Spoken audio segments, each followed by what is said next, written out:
Passo la parola all'architetto Caeiro, che è un architetto docente in Portogallo, quindi insegna arredo urbano, oltre ad essere direttore di 2 festival della luce, Polonia e Portogallo, e quindi ci presenterà la sua ricerca didattica, la sua ricerca professionale. Intanto che si prepara, do il benvenuto a Mario Caeiro, che è arrivata da Lisbona ieri, si fermerà 2 giorni qua.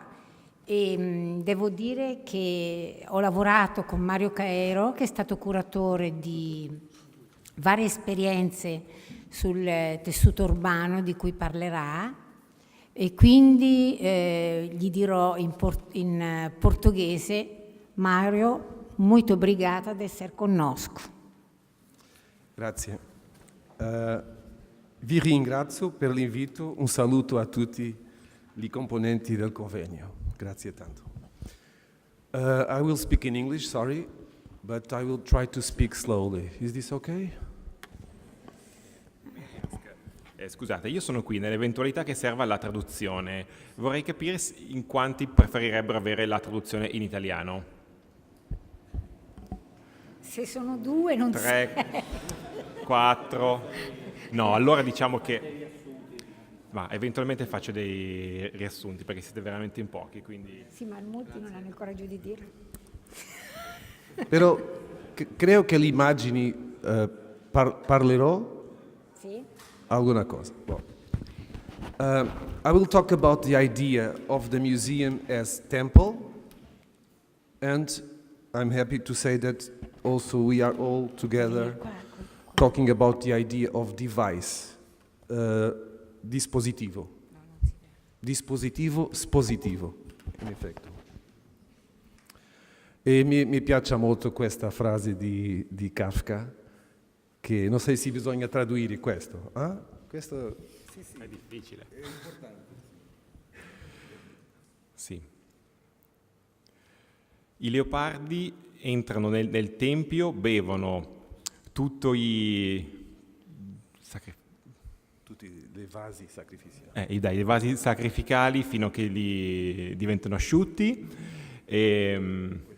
Questo continua ad accadere e si può sapere in anticipo che accadrà e fa parte del rito. È un'idea filosofica di Kafka che si può vedere alla fine. Ok. So I will talk a bit about the museum from the perspective of what Krzysztof Wodiczko, a Polish artist, calls critical public art, and I'm kind of trying to question the master guidelines in contemporary museology. So maybe I'm proposing that the contemporary museum should be, or can be, or maybe, a critical public art urban device. I'm talking about exhibition design, what we curators call the display of the work, and I try to talk about this from the point of view of the Aristotle idea of action, of decision to act. So I'm talking about an economy of actions, which for a Portuguese designer called António Sena, he calls the attitude. So if I keep having sequences of actions, I design an attitude. Basically, we are talking about a critical apparatus, very characteristical from contemporary art, where we have, if you want, an axiology, with, of course, the museum on the left. Maybe I use analogies. I think curators work a lot with analogies. So, for me, museum is object, is institution, and as Fabio had already said, landscape is on the other side. Landscape is we here, looking, getting the sense. So maybe it's a good idea to think as landscape as opposite to object, city as opposite to museum, and community opposite to institution. These ideas up and above idea and body, you have a great example in contemporary art, which is Marcel Duchamp, whose works are highly erotic on one side, but also highly conceptual. So maybe you have this vertical relation of the body, and the idea. So, but let's concentrate on the relation of museum and city. So for me, the city is a museum, is a live museum. You have an artwork on a facade, and you have on the right Joana Vasconcelos' piece in Palais de Versailles. Big object, you can get in, but it is a palace, it is a place of power, so it is an institution. If you see on the back, on below, when you see the blue designs, it's the works that I curated. You see the white, the works that I did not curate, just for information. But for instance, if we have an artist, or in this case the architects move, if they design a kitchen, and the kitchen goes out of the space and it goes into the street, and it gets slower for the people to pass, then I have art going into public space. The piece is called Keychain. And of course you have the connection between works which are words, ideas, and works which are the body. So I paid my little tribute to Milano. I don't know how many of you know this piece. Can please? Everybody? No, not everybody. I think this is an incredible masterpiece.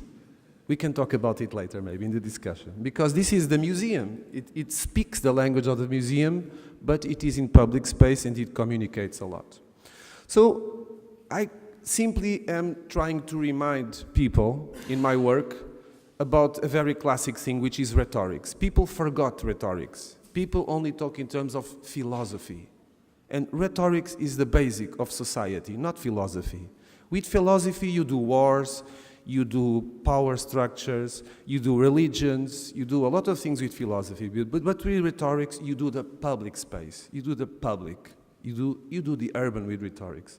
Because rhetorics is about knowing who is emitting the message of communication, knowing who and how are receiving the message, and how the message can become a device. So my proposal is the project is the device. Where do we work, people who curate public art? We work in interstices between the city, like Vito Acconci in the 60s, but also today with Studio Hehe. We, of course, work with beauty. We question beauty. Maybe a spider is not so beautiful for everybody, but if the spider is big, maybe it creates a relation with beauty. Or you have a small sculpture in Poland, a tradition of small sculptures that exists in Poland. Am I speaking too fast? Thank you. Or you have people who work with time. The artist creates an artwork of, maybe several of you know, who goes beyond his life. So the artwork is a process, a social process, of course a social sculpture. And there is something which is the event, which is what really happens in our lives. It's beyond words, it's beyond scale, it happens. Like a James Turrell piece or Varese, Panza di Piumo, I go there every time I can because it's an event. Every time I go there, it's an event. But when you work with words, then the city starts to make sense, either by being very logical and simple, like one tree, or making you think, writing on a court, saying everything is going to be all right on the court. Or you can put Portugal for sale. Now, because of the crisis, we are kind of cheap, so you can buy Portugal in our main square in Lisbon. Or you can seduce the public. This is a piece by Fernanda Fragateiro, a piece which is inhabited as a landscape. Nobody in Lisbon, 1% of people in Lisbon know this is an artwork. For all the people, this is just a simple lawn that you can lay down and have a good nap. So I'm talking about my work as a curator, so my museum in the end, but I must say that that's why I started with Kafka. I love the idea of the aphorism, which is very related to rhetorics. Aphorism was invented, if I know well, by the first doctor. I forgot. Speaking in English is strange. Well, an aphorism... In portoghese come? Poetica? Poetica? No, primeiro médico. Non importa. Vai avanti. In portoghese com'è? Hippocrates. Hippocrates, Hippocrates. quando queria, when wanted to explain something to a patient, he must tell a little story, something to think about it. And Hippocrates wrote well, the most famous aphorisms in that area. An aphorism is a small utterance. I say something, but what I say keeps working in your mind. So it still works.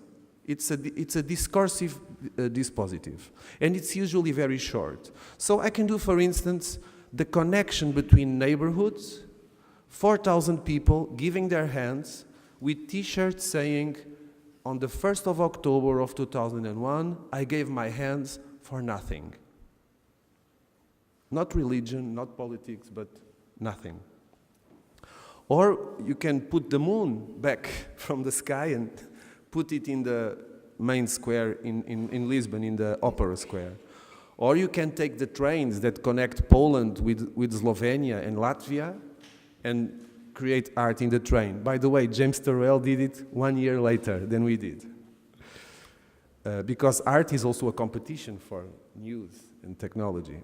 Or you can, other projects where you can see, you can play with the expectations of people. This piece was done in Poland, a highly Catholical country, and the artist is pagan.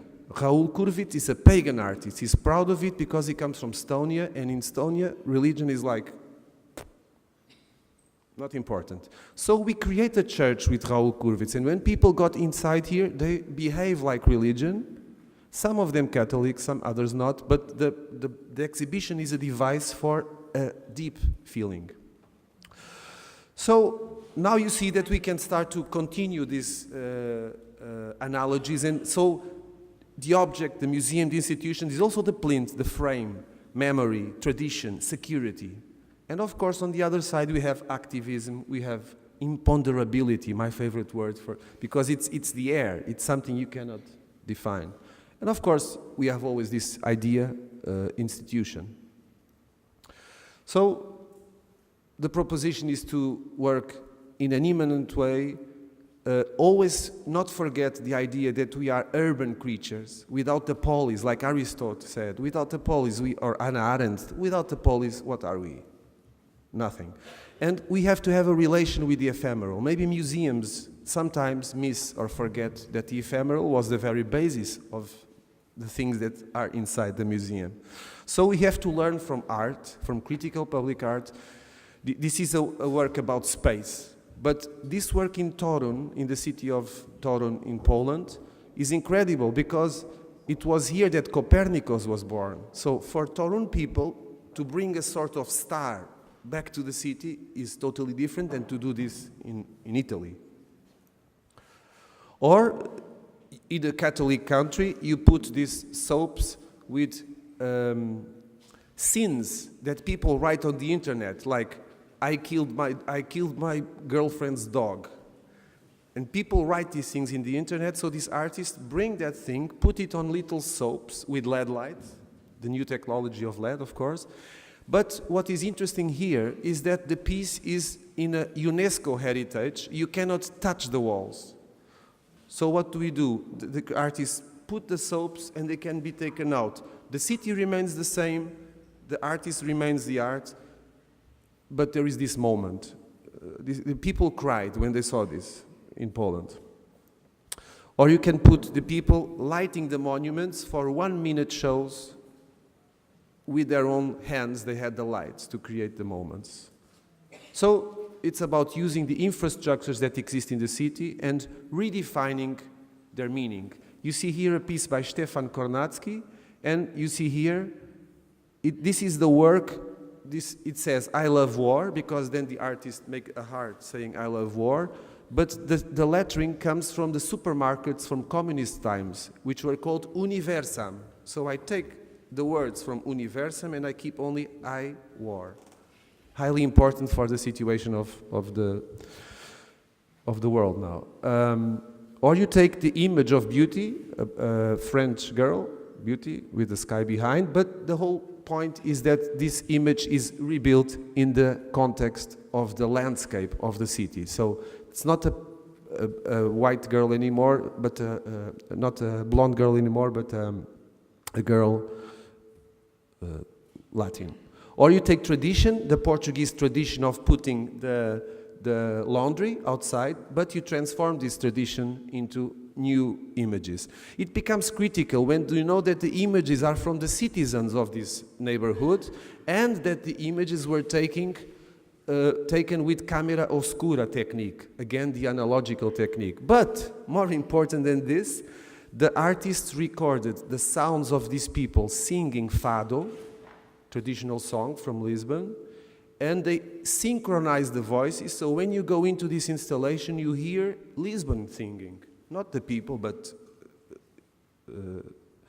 Lisbon. Or if you take a typical situation here in Italy, you take the urban shape, and it is what you do inside that changes. You go into this little museum, you look around, and you don't see nothing. Only when you look up, the piece is called Limbo. Oh, it's all gone. Oops. Okay. It changed the design. Okay. Okay. So I'm interested in when representation becomes a model. You see, if this is a piece where people build several flags of Europe just because they were filmed in different situations. So it's about rhetorics, it's about being pertinent, and about the emancipation, in particular, of technology. Of course, you have big museums, sublime spaces, almost pornographic investment. You look at the investment of the work, this is pornographic, okay? Or you have the small and chirurgical alteration of a given heritage, a witty scale. It's always about interpolating discourse by narrative, building topics as links between the inside and outside, and complexifying access and contact. So not simplifying. Communication is not always about simplifying. It's about multi-level communication. So enriching the levels of participation and, of course, studying the deep motivation of the public. Sometimes the public is much more complex than this. I give an example of Thomas Hirschhorn Precary Museum. So, as Duchamp said, we always come back to Duchamp, the museum must be generative, and in my language, it's only then that the museum carries the public soul. Of course, to be here in Brera with the academia and the museum in the same place, we have the soul of the city because the students come in all the time. So maybe I'm talking about a new museology and a sort of live archive of modes of address, as Rosalind Krauss would say. I'm talking basically about embodied critique, not critique from the outside, but this immanent critique.